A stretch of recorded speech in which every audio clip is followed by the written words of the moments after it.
Coming up on this episode of the MD and Chef Team Show.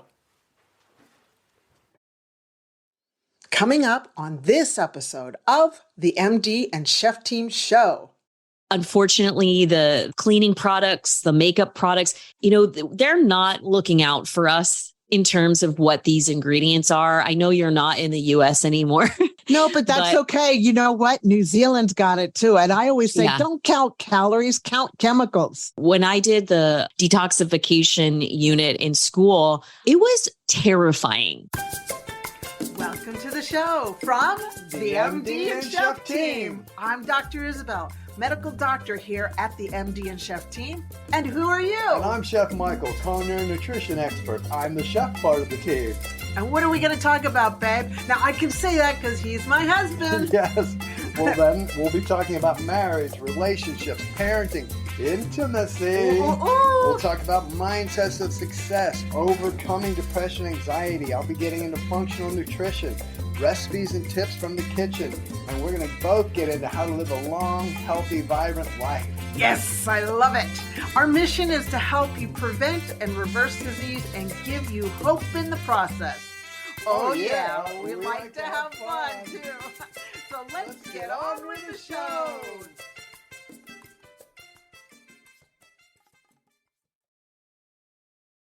Hi, everyone. It's me, your Dr. Isabel on the MD and Chef Team. Welcome, everyone, for being here. I'm so happy you're here. And I want to introduce you to a very special person. Juni Bucher is a nutritional therapy practitioner, certified meditation teacher, and a breast cancer survivor, which we're going to hear more about. She believes that true wellness has to begin on a path to self-love and is passionate about helping others navigate their health journey so that they can feel vibrant, vivacious, and sexy until our last breath, may I add. She has her own nutritional therapy practice and is also a member of the Rose City Sexual Health Collective, where she works with people looking to balance their hormones and improve their general health to improve their health and their libido too. Cha. Yes, well, that's the goal usually. Thank you so much. You're welcome. Well, Juni, are you ready to share your story? And please don't be short. You had said in your message to me, I'll just say a little bit. I'm like, just share, because people learn so much from people's stories. Okay. Yeah, absolutely. Well, you guide me, and I'm an open book. Okay. So can you share with us your breast cancer story, where it began, the middle part, and where you are right now?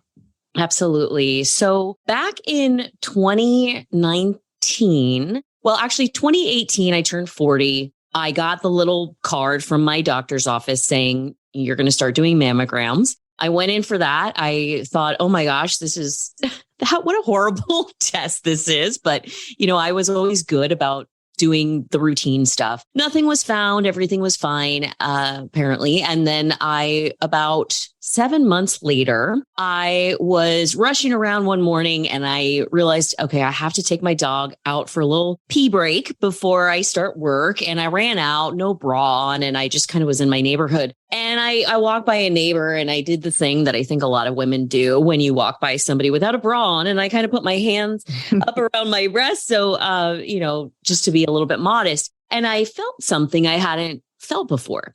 And I went back inside, and my partner at the time, I asked him if he felt anything. And he said, yeah, I do. So I called my doctor's office. I was really lucky. They got me in that day to see my doctor. She palpated the area, said, yes, I feel something. Due to your age and your history, I'm not really worried about it, but let's send you for some additional testing. And what they typically do is an ultrasound and, if necessary, a biopsy. So I get that set up. I go in for that. And I remember kind of not arguing, but sort of going back and forth with my partner, who, by the way, had a mother who had breast cancer and a sister who had breast cancer. And he said, I'm just going to come with you to this appointment. Let me drive you. And I said, everybody keeps telling me it's probably just a cyst. That's super common. I'm not worried. Don't take time off of work. It's fine. But he kept insisting. So finally I said, okay, if it's that important to you, he came with me, and I'm so grateful that he did. And this is one thing I like to tell people who are on that journey or maybe are dealing with something like this. Even if you don't think you need the support, if you have it, use it. Because what ended up happening at that appointment, the radiation team, they were doing the ultrasound, and it just felt like it was taking forever. And that started to make me concerned. There was a lot of whispering and pointing at a screen that also was concerning. And then at one point, my whole body just started to shake. And I said, something's not right. Very soon afterwards, the doctor looked at me and said, so we see 2 masses, and I believe that you have breast cancer. And I was not prepared for that at all. And I said, well, how can you? I knew that going to that ultrasound appointment, they would probably be able to rule out a cyst. That is one of the benefits of that test. But yeah, I said, how can you feel confident that it's cancer? And I said, don't you have to do a biopsy first? And he said, yeah, but we can kind of tell. And I said, well, what percentage do you feel confident about this? And he said about 90%. And I was floored. So he said, we want to do a biopsy right now. So I'm going to need you to go out to the waiting room while we sterilize the room. And I kind of felt like that, when you're in an assembly line and there's like a boot and you kind of get kicked out into the cold. I was in so much shock. There's my partner, and I just burst into tears. There were other people there. I didn't want to freak them out. He's like, oh my God, what's wrong? And I said, can we take a walk? And I told him what they said. And he had kind of the same reaction of just disbelief and how can they know this? So cut to, they do the biopsy. I meet with the doctors. They thought it was 2 types of cancer. They were sort of estimating I would be at stage 2, that I would need chemo and radiation. But they do tell you, we really aren't going to know much until we get in there. I opted for a more invasive surgery, the mastectomy on the right side, because if possible, I wanted to avoid radiation. And that's what I ended up doing. When they got in there, and this is, I think, more of a rare story that you hear the opposite quite a bit. It was a little bit odd because it was a very different situation than what they had originally thought they'd seen. They only found 1 mass. It was only 1 type of cancer. It was a lot smaller. And I don't know, in my heart of hearts, I'm kind of open to all possibilities because I was already a pretty health conscious person, but I really went to kind of a deep dive into what I could do. I was experimenting with fasting protocols and the therapeutic ketogenic diet. I was working with an oncology nutritionist. And I was also, a lot of women work through their diagnoses. I looked into what I could do. I went on medical disability, and I'm very grateful that I had an extremely supportive employer at the time. But I just really focused on my healing. I focused on the love of my community. I really was trying to do everything I could do. And I don't know if that changed things or not. I'm sure it did. I'm sure it takes the whole thing to heal. Yeah. Because my surgery got delayed quite a bit because I was a candidate for an immediate reconstruction, a skin and nipple sparing immediate reconstruction. So that requires 2 different surgeons. And it was just, for some reason, a real difficult time getting them both available because it was the summer when I was first diagnosed and there's just so many vacations and stuff like that. So there were a number of months that I had to wait. And I would like to believe with a part of me that what I did may have contributed to, I don't know, what they ended up finding. So they also, once they got in there and got the actual tissue, they were able to do an oncotype test, which determined that my particular cancer would not respond well to chemotherapy. That was probably one of the highlight moments of the experience because it's an incredibly daunting thing to go through chemotherapy. I know a lot of women do it, but I'm very grateful for these advancements in the technology. And so they basically gave me a prescription for tamoxifen. They wanted me to take for 10 years and sort of sent me on my way. I did take the tamoxifen for some time. I also did a lot of research on that about, I know there are a lot of women who experience side effects, and what can I do to support my body in a way that might minimize the side effects? And I tried a bunch of things. I tried to keep an open mind. Unfortunately, I think I had every side effect in the book, and I was miserable for months. So I also ended up, the unfortunate thing with cancer treatment is that it's not an exact science. Tamoxifen itself has a lot of, it's a carcinogen. It's classified as a carcinogen. It can cause uterine cancer. It can cause stroke, risk, blood clot risk, and even eye problems, different things. I do believe there are some women that it's an extremely appropriate and effective tool to use in preventing recurrence. In my particular situation, when I really looked at the benefit versus the side effects or the negative part for me, my situation, I did not feel that it worked out to be kind of a small reduction of risk with a lot of quality of life impacts. And, I'm a woman, unmarried, I don't have children. That factored in for me. Would I rather feel better in my body, not have debilitating brain fog, no libido, not be able to sleep and feel like full of rage all the time? Because I'm a very even-keeled, cheerful person. I didn't recognize myself.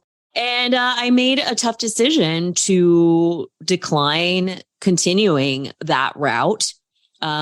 I do use an integrative approach, but that's also how I kind of came to where I'm at today in specializing in holistic support for hormonally driven breast cancer survivors. And I am particularly passionate about working with women who don't feel that tamoxifen is an option for them. If you have like a blood clot history, a high risk of that, or perhaps you've had a similar experience where it just felt absolutely unbearable. And for me, my gut was just telling me this is not for you. And I was very tentative about speaking about that for a long time. And when I did, and, I have my own podcast, which I am very excited to host you on. When I started talking about that in my decision and just being very clear, this is not medical advice. I'm not saying do what I do or that this is the appropriate solution for you, but this is my experience and this is my approach. And this is how I am working on preventing or lowering my risk reduction. And I believe in taking a root cause approach. So I love working with women who have found themselves in that situation as well. And I have had such a strong reaction from the breast cancer community for people that felt like they didn't have options or they didn't know where to turn. And so that's become a big platform for me. Another amazing gift that I got out of this whole experience, because I did make a major life change. I love what you just said. Oh, thank you. Another gift. Your mess is now a message. That's beautiful. Not everybody's able to do that, but you did that. And so I applaud you for that. Oh, thank you. Yeah. Every life situation can be, and it's all about our mindset. It's crazy. And I know that's easier said than done. It's easier said than done. Amen. But at the same time, if you keep working on, I've had kind of a rough October and for a few different reasons. And there were times when I would try to listen to my own advice and I was just like, you can take your positive attitude and stick it where the sun don't shine. But just some days you're like, okay, all right, I can't surrender today, but let's just keep trying in the next moment. And I really do feel that, it works. And some days you got to give yourself a little bit of grace. But I ultimately switched my entire life around. I, had one of those cancer awakenings where you go, I just don't want to do the stuff I don't want to do. I will continue to be an adult and be responsible. But in terms of my job, everything, what is my truly aligned pathway? And so I went back to school and got the certification in nutritional therapy, realized when I started working with clients that everybody's incredibly stressed out, especially breast cancer patients. So then I said, well, a tool that's worked for me for the last decade is meditation. So let's figure out how to teach this to people and help clients that way. So I got that certification as well. And I work with women doing that. And I love working through the Rose City Sexual Health Collective, taking a holistic approach to sexual health by, there's a lot going on in terms of sexual side effects that can come from hormonal therapies, the aftermath of chemotherapy, and also, even if you don't do those things, when you lose a breast and you essentially lose an erogenous zone, how do you find your way back to loving your body and sexual confidence? So that's been another platform that I love working with survivors on and has been super rewarding for me. So that's where I am now. And you can only be talking about this and coaching people about this because of what you went through. Yeah. I mean, who's going to be able to talk about having an erogenous zone deficiency and how do you replace that? What do you do? I think it definitely helps. It informs and allows me to understand in a different way. I was recently doing some work with some local breast cancer organizations for Breast Cancer Awareness Month. And when I told them about that part of my practice, they said, oh, we've had sex therapists and sex coaches and people talking about this, but nobody who's actually a survivor. And it does change things for breast cancer patients when oh, you've been there, you understand. And, everybody's journey looks different. My journey looks very different than, stage 4, but there is something that you do understand in a way that you can't if you've never been in those shoes. Yes. Well, it makes you relatable. Yeah.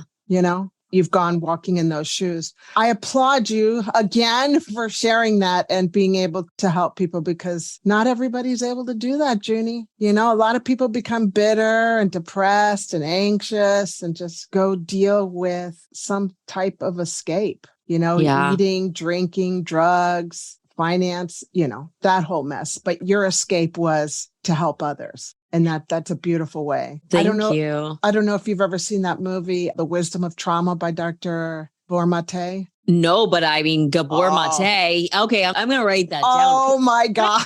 I have his book. Is he When the Body Says No? Or is he... No, that's somebody else. Is he The Body Keeps the Score? Because No, it's not The Body Keeps the Score. But anyway, there's a movie. Okay. Just call, and you got to check it out. It's called The Wisdom. No. Yep. Yes, I have his book. He's amazing. He says no. Yeah, and I am very into that. Okay, I'm going to look that up. That so sounds The Wisdom, incredible. It's just go to thewisdomoftrauma.com. Okay. And they've got a movie and I saw the movie and it's just so, oh my gosh, I love simplicity. I am a simple mind. That's how I make it through life. And the simple equation is people go through trauma, which leads to pain, which leads to escape. Now, the escape mode can be drugs, alcohol, pornography, gambling, trying to be in control, or the escape could be, in my case, into God's arms. In a lot of people's way, meditation, to helping the world. So that's just that equation helps us understand why there's so many addictions and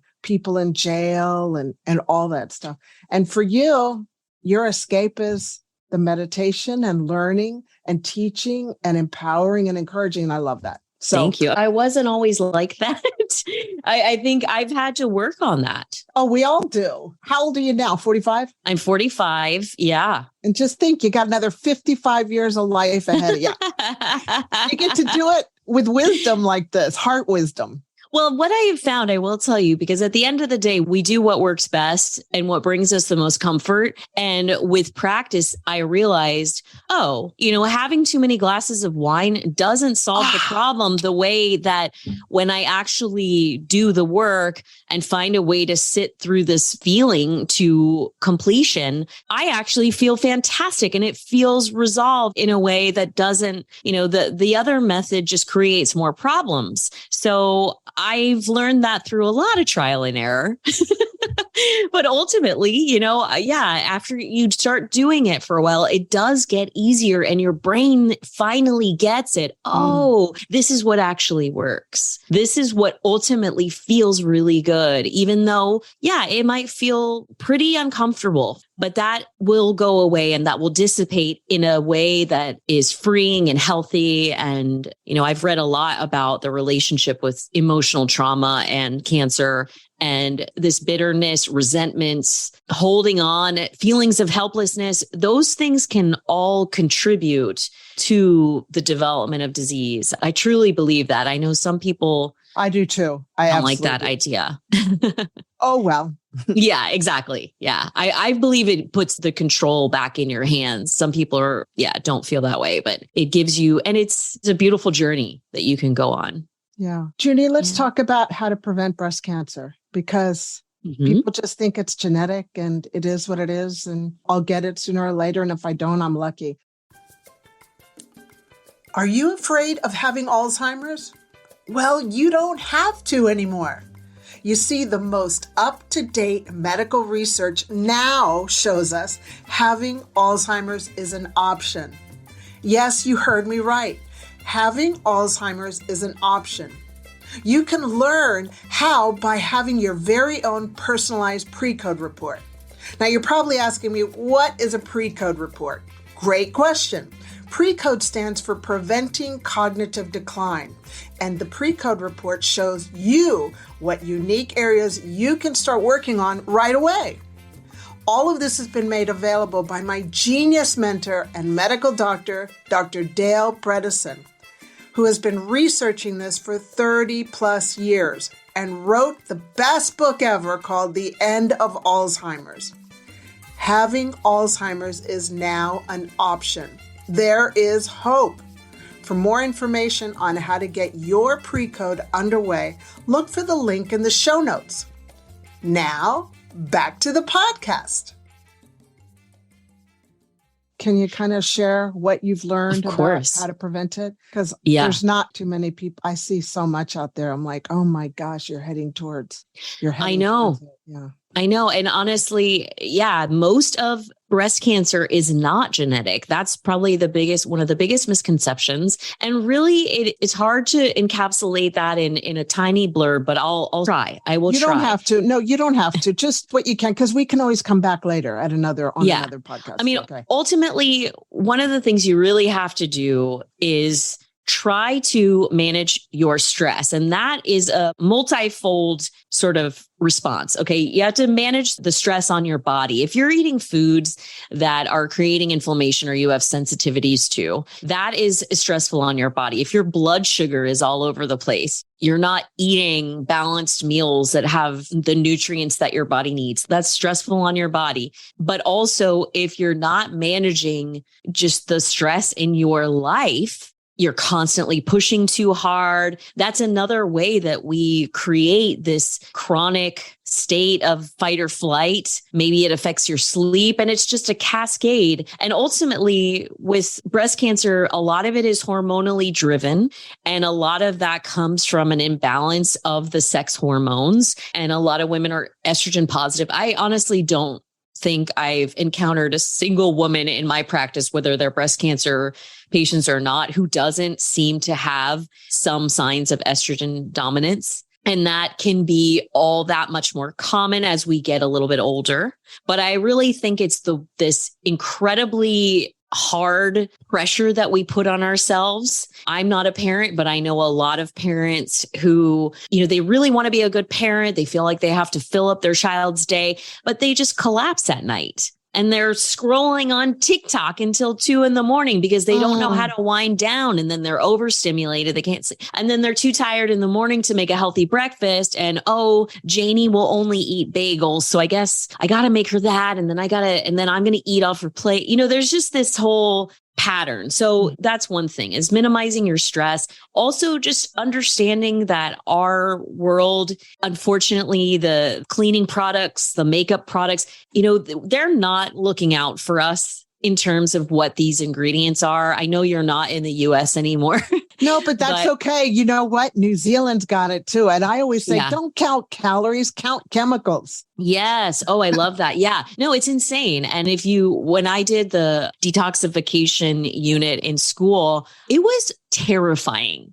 The way that chemicals are, the approval process, what happens in order for them to be considered harmful to people, and how ridiculous the amount of evidence needs to be. I mean, things like, it's such a long process for something to be classified as a carcinogen. And probable carcinogen. There are so many things that we know are probably not good, but they won't do anything about it until it's just overwhelming. So understand that you really have to advocate for yourself in terms of reading labels, educating yourself, using apps like the Environmental Working Group, Think Dirty, or other apps like that, where you can literally just scan items at the grocery store and see what stuff is in it and how, that might be hormonally disruptive to your body. And also another thing I really like to say is be honest with yourself. The choices that we make now, and you work a lot with this as well. Like, don't wait for a health crisis to prioritize yourself. It doesn't have to be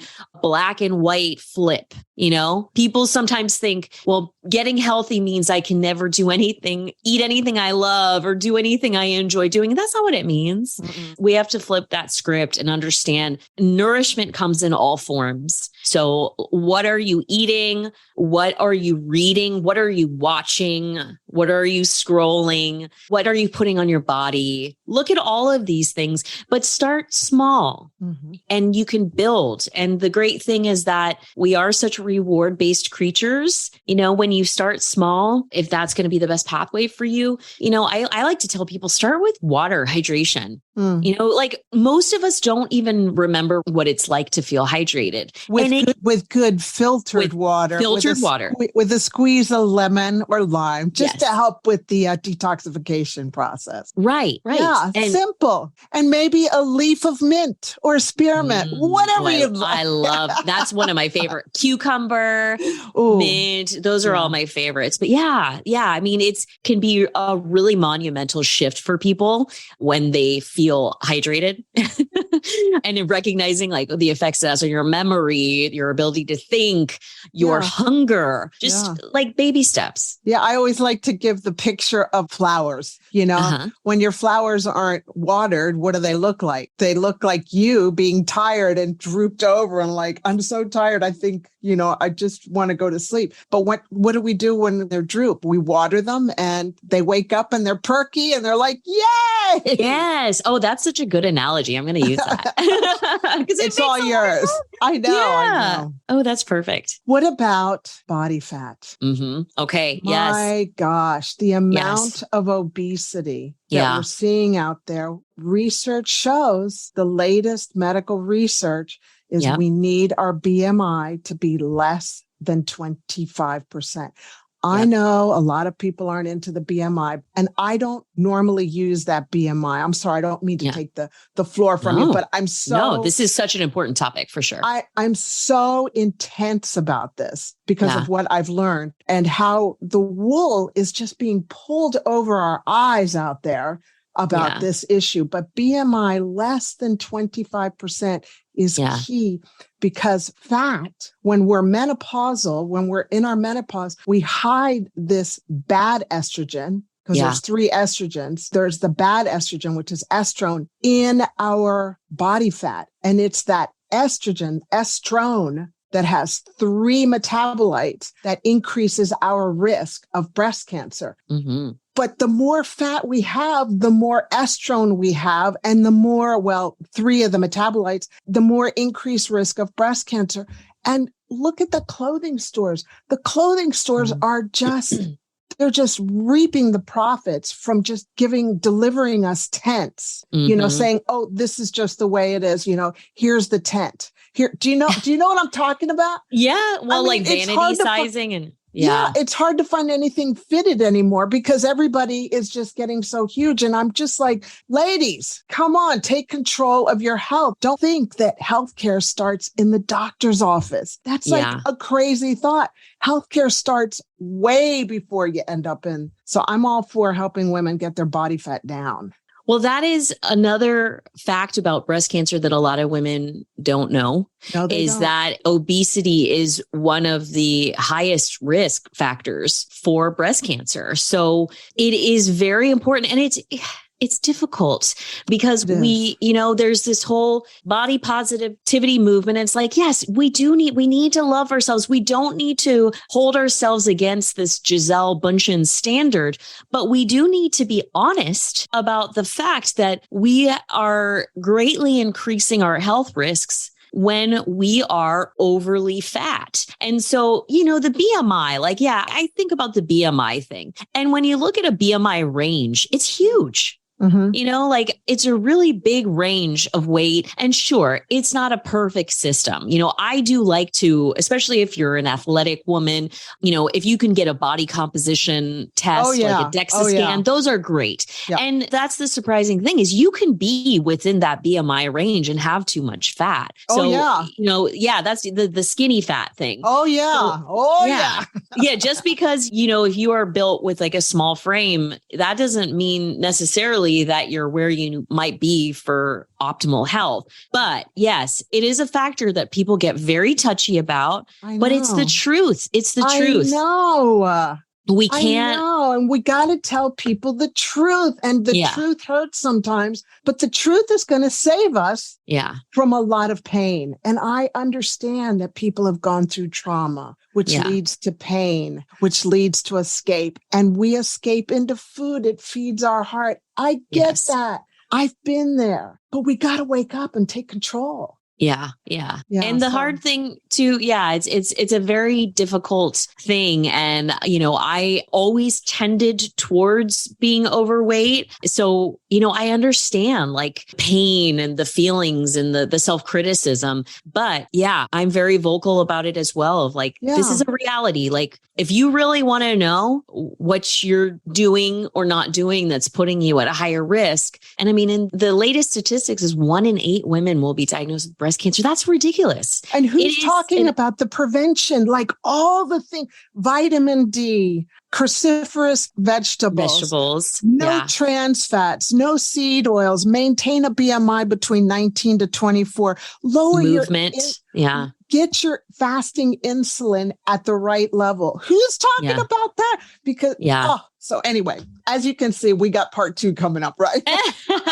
No, I mean, this is what I talk a lot about in my podcast. I love a lower carb diet for certain body types. I don't believe there's one way of eating that's right for everybody. But if you're like me and your body wants to store a bit more fat, like a lower carb diet, I mean, and I feel amazing when I eat that way. My brain is fired. My mood is stable. My skin looks great, you know, and my cholesterol is perfect. You know, a lot of people are scared of that because they buy into that old debunked idea that fat is bad for you. Some fats are really bad for you. Sure. Oh, there's a lot of fats that are bad for you. Yeah. But good fats in the right macronutrient combination are really like probably an ideal fuel for many of us, not all of us, but many of us. And I do just want to add the fats, the seed oils that really cause a lot of the inflammation, just for the viewers, if they're not aware of it, is a simple canola, corn, sunflower, safflower, and soybean oil. Just stay away from those. Yeah. And bran oil, no. And vegetable oil, no. Yeah, you know, definitely those are not good. I know they're the cheapest, but they're cheap for a reason. Yeah, they don't care about your health. And that's what they use in most restaurants. That's right. So, you know, that's why I tell people, have fun with cooking. It really can be a joyful thing. I wasn't somebody who enjoyed cooking my whole life, but now it's one of my greatest joys. And I live in a town that has incredible restaurants, but I love nothing more than making like a really nice meal at home. I mean, I feel like it's hard for me to go out because even the nicest restaurants tend to use cheap oils. It's just it's a numbers game. Yeah. So that's not saying don't ever go out to eat, but don't eat out every meal. Like you have to take responsibility for your food. And the only way you're going to control the ingredients are if you make the food yourself, and it'll give you a greater relationship with the meal. You know, it's an act of self-love to cook for yourself. I believe that. It really is. It really is. And it doesn't have to be fancy. No. And it can be clean and fun and happy. Yeah. Yeah, absolutely. Getting healthy can be happy. Okay. Well, let's start landing this ship. I don't know how long we've been doing this, but you've been fantastic. Oh, thank you. Could talk to you all day. I know. I just feel like we're dancing.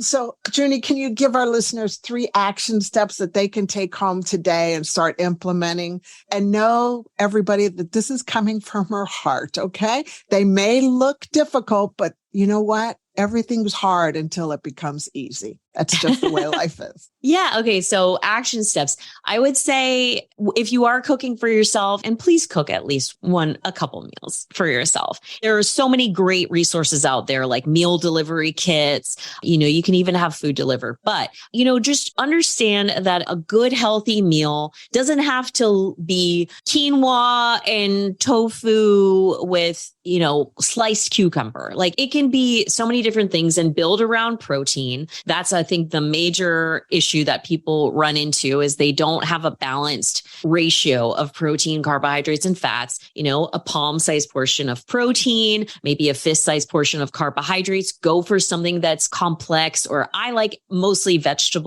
starchy vegetable carbohydrates. That just works for me. And, about a thumb-sized portion of healthy fat. At least, like I love ghee. I love grass-fed butter. I'm huge with olive oil. Those are, just know it doesn't have to be super duper hard, but try to cook for yourself at least one meal a week. And it is a baby steps thing. Also, take time every day to, whether it's meditation or, journaling, maybe that's a great way, like to just decompress a little bit. We can't necessarily eliminate our stress, but we can change our relationship to it by doing these things. Restorative yoga. You talked about yin yoga. Fantastic. Give your parasympathetic nervous system a chance to activate and get you into that rest and digest state of mind. That's a good, and it doesn't have to be an hour. It can be 5 minutes and build on that. But we are constantly pushing so hard. What else? Let's see. Besides that, I would say, and just find things, think about what you love to do. Not everybody wants to go work out in the gym, but exercise or movement, I call it joyful movement, can just be putting on a song that you love and maybe moving around your living room, dancing with your daughter or son, like while you guys are washing the dishes, just bring that joy into your life, bring movement into your life, walk around the block if you have a dog. And I love something I've been trying to do lately, because I tend to be a multitasker because I am also busy. But there are times when I just go on a walk. I don't bring my earbuds and I just take in the environment. How does the air feel on my skin? Look at the beautiful fall leaves. What are all the colors I see around me? What are the smells? Sometimes they're good, sometimes they're bad. Just have mindful moments that you insert into your life. There's a couple tips. And they're beautiful. Thank you for that. 2 things. Sure. The song I love to put on in my living room is by Pitbull. I love Pitbull because he's Cuban. Oh, yeah? I'm Cuban. So what can I say? And that is just to dance wild in the living room to, I believe that we will win. I believe that we will win. Yes. Yes. Anyway. No, I actually have one of the freebies I wanted to offer your audience is I have it's called the Self-Love Dance Party playlist. And it's basically it's a playlist of songs that are all like, you can't not move. You can't not feel good. You can't not feel pumped up. And you don't have to do a workout or have a dance party. You can just put it on and vacuum your house. Or, I have a friend that likes to use it when she goes on a run. I put it on the other day while I was getting ready for Halloween, just because I was feeling a little bit off that day and I wanted to get pumped up. So that, it's called habit stacking. Yeah. Oh, I like that. That's good. Dance party, habit stacking. I love that. Good idea. Thank you. And then the word enjoy, ENJOY, instead just replace the E with the I. So enjoy, like in wherever you are, be in it and enjoy it, and that's work. Because you got to wake up instead of just letting your brain go, go, go, go, go. You're just like, I'm going to enjoy this moment. Yes. Yeah. But it's work, but it's also, it gets easier and it brings you so much. So, I feel like people get really intimidated by starting healthy habits. And I try to tell them it turns into a lot less effort. I mean, yes, there are going to be days when you don't want to do the healthy thing that you might have to muster up a little bit of willpower. But ultimately, it is a self-propelling machine. Once you understand, if I do A, I get B. Mhm. And so if you do it authentically and without this really restrictive mindset, it becomes a way of life that you will never want to stray from. Because you feel so amazing. And Yes. I always go with the 80-20 rule, do it 80% of the time. Like for me, I do it Monday through Friday. And then on the weekends, I kind of loosen up a little bit. Like, yeah. So be nice to yourself, give yourself a little break. Yeah, Now, of course. Junie, where can people find you? I mean, it's all going to be in the show notes, I promise, but my people will do your people's work on our on our show notes, but where can they find you? So I am on social media. I'm mostly active on Instagram, and I am at Juni Be Well. That's the name of my practice. I'm also on Facebook under that. And yeah, they can find me there. I also have a podcast that I'm going to be hosting you on. It's called Tata Cancer, focused on what is healing, specifically within the realm of the breast cancer journey. And I'm also on Insight Timer if you want free guided meditations. I just have a teacher profile under Juni Bucher, and they're an Insight Timer. And they can reach out to me via my website, junibewell.com. I love hearing from people, and I do offer one-on-one nutritional therapy and specialize in hormone balance and breast cancer survivorship.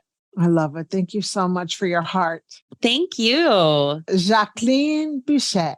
I love that. I love the Jacqueline. Yes.